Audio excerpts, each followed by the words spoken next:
Hello friends, welcome back to my channel. My name is Prajakta Lokhande. I am from SAS Institute of Management Studies and today my subject is financial management and my topic is sources of finance. So let's see what is the sources of finance. Sources of finance in our present day economy, finance is defined as a provision of money at the time which is required.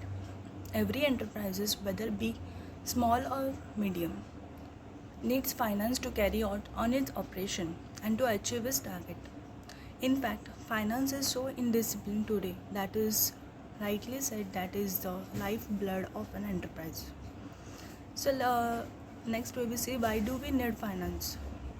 So we need finance for setting up a business, need to finance our day-to-day activities, expansion, research into new products, and also special situations such as falls in sales.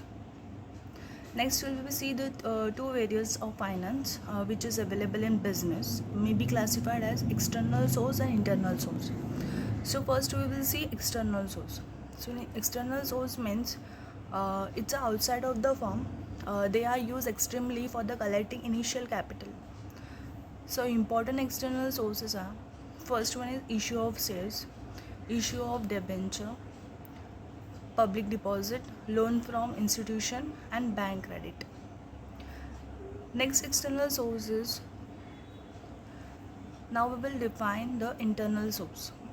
Internal sources are available within the firm. They develop after few years of profitable working of the firm. The important internal source of finance is retained profit. So it is also called as plugging back of profit. So here the undistributed profit of the firm is irrelevant in the business.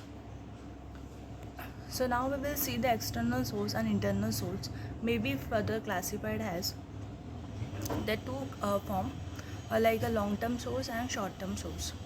So first we will see long-term source. So a business firm requires long-term finance for meeting the fixed capital needs. So these funds are required generally for long duration. So in this firm, in long-term firm finance, so it divided into two parts, that is own capital and debt capital.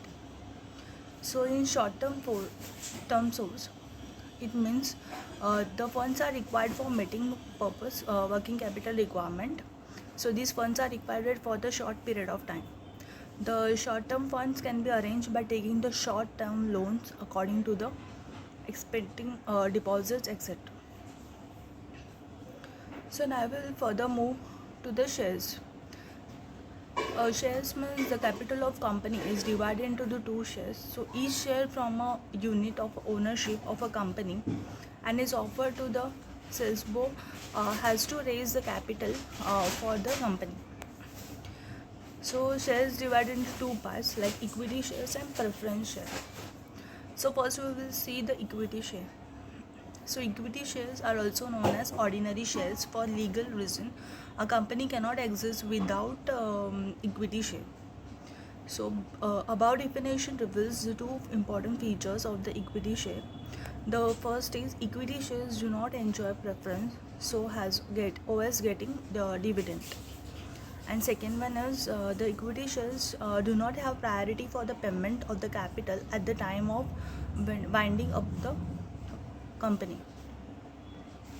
And the preference share means, as the name indicates, these shares have a certain privileges and rights from those attaching equity shares.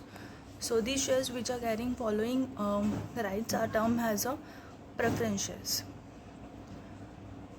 The payment of dividend during the lifetime of the company, and also its rise to return of the capital in the event of winding up the company.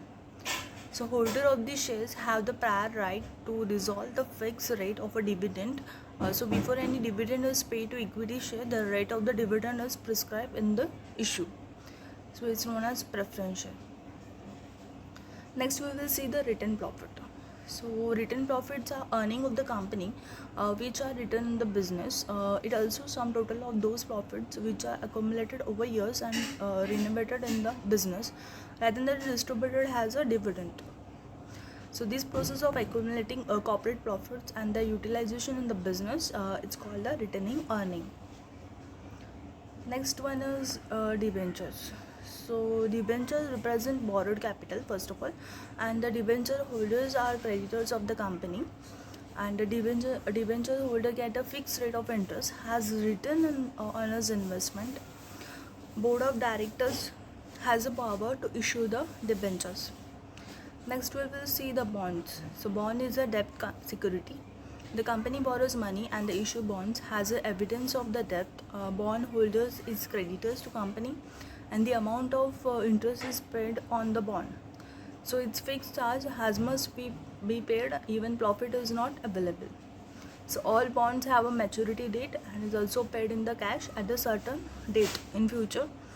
Since they ex-creditors and non-owners, they are not entitled to participate in general meeting. Next one is public deposit. So public deposit is a important source of financing short-term requirement of the company, and the company generally receive the public deposit for the period ranging from 6 months to 36 months. Next one is loan from financial institution. So first industrial policy was declared in 1948 for the rapid industrial development in the country. The government of India established social financial institution for providing the industrial finance. So there are the 12 finance institutions at the national level and 46 at the state level. So this institution provide medium and long-term finance. The assistance of this institution has become important for the new company as well as going concern.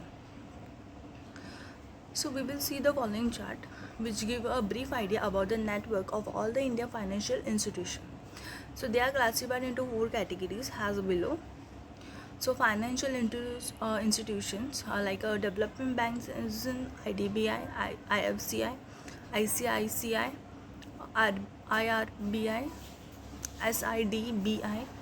And in the financial institution, first is RCTC, second one is TDICI, and third one is TFCI. In investment institution, there is a 3: LIC, UTI, and GIC. And in the state level institution, there are the 2: FC, SIDC. So first we will see development banks. So Industrial Development Bank of India, IDBI. Second is Industrial Finance Corporation of India Limited. And third one is Industrial Credit and Investment Corporation of India. Fourth one is Small Industries Development Bank of India. And the last one is Industrial Reconstruction Bank of India. And in the financial institution, RCTC means Risk Capital and Technology Finance Corporation. TDICI means Technology Development and Information Company of India. And the last one is Tourism Finance Corporation of India Limited, that is TFCI.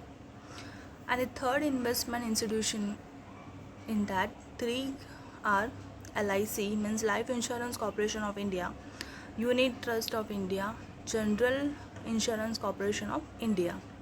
And the state level institution, there are the 2. First one is State Financial Corporation, and next one is State Industrial Development Corporation. So further moving, loans from commercial banks. So it means commercial banks plays an important role in providing the short-term finance, and now the banks have become primary sources of financial working capital of business in organization. So in India, primary sources of financing company working capital are bank credit and trade credit. So discounting bill of exchange. So it is relative of the recent origin in India. And RBI has introduced a new bill marketing in 1970. So according to this bank credit, so is being made available through discounting bill by banks. And in short, under the scheme, RBI has considered use of the bill as an instrument of credit. Thank you.